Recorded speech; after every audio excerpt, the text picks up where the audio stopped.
ব্যাপক উৎসাহ উদ্দীপনার মধ্য দিয়ে সুন্দরবনের দুবলাচর, পটুয়াখালী ও খাগড়াছড়ি সহ দেশের বিভিন্ন স্থানে শুরু হয়েছে রাস উৎসব। পূর্ণিমা তিথিতে পুণ্যস্নান ও পূজার মধ্য দিয়ে উদযাপন করা হয় এই উৎসব। ডেস্ক রিপোর্টে বিস্তারিত। 3 দিনব্যাপী ঐতিহ্যবাহী রাস উৎসবকে ঘিরে পূর্ণার্থীদের পদচারণায় মুখরিত হয়ে উঠেছে সুন্দরবন সংলগ্ন বঙ্গোপসাগরের দুবলাচর। প্রায় 200 বছরের ঐতিহ্যবাহী এ উৎসব ঘিরে দুর্গম চরাঞ্চলে জড়ো হয়েছেন উপকূলীয় এলাকার তীর্থযাত্রীরা। মনের আশা পূর্ণ হয়, স্নান করলে সেই উদ্দেশ্যে আসা। এটা আমাদের একটা তীর্থস্থান। আমরা মূলত এখানে তীর্থস্থান তীর্থযাত্রার জন্য এসেছি এখানে। আর যদিও এখানে মেলা প্রাঙ্গণও আছে, সেসবে বাচ্চা কাচ্চাগুলো আনন্দ করবে।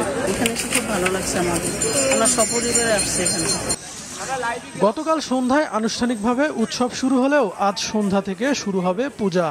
সারা রাত পূজা অর্চনার মধ্য দিয়ে পার করে আগামীকাল ভোরে সূর্য ওঠার সঙ্গে সঙ্গে জোয়ারের নোনা জলে পূর্ণ স্নানে অংশ নেবেন পুণ্যার্থীরা। এদিকে উৎসব ঘিরে সুন্দরবন প্রবেশে কড়া বিধিনিষেধ জারি করেছে বন বিভাগ। শুধু সনাতন ধর্মাবলম্বীরাই বন বিভাগের নির্ধারিত 5টি রুট দিয়ে দুবলাচরের আলোর কোলে যেতে পারবেন। এবছর রাস উৎসব উপলক্ষে কোনো মেলা অনুষ্ঠিত হচ্ছে না।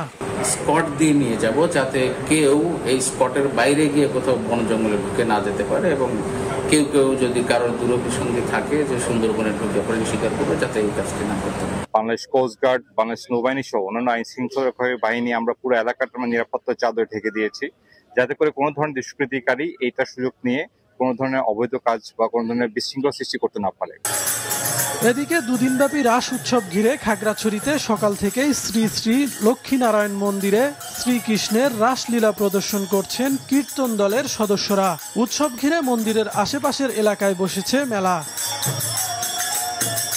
সন্ধ্যায় পূজার মধ্য দিয়ে পটুয়াখালীতে শুরু হবে রাস উৎসব। আগামীকাল সকালে গঙ্গা স্নানের মধ্য দিয়ে মূল আনুষ্ঠানিকতা শেষ হলেও উৎসব চলবে আরও একদিন। কাউসার আহমেদ, মাছরাঙা, নিউজ ডেস্ক।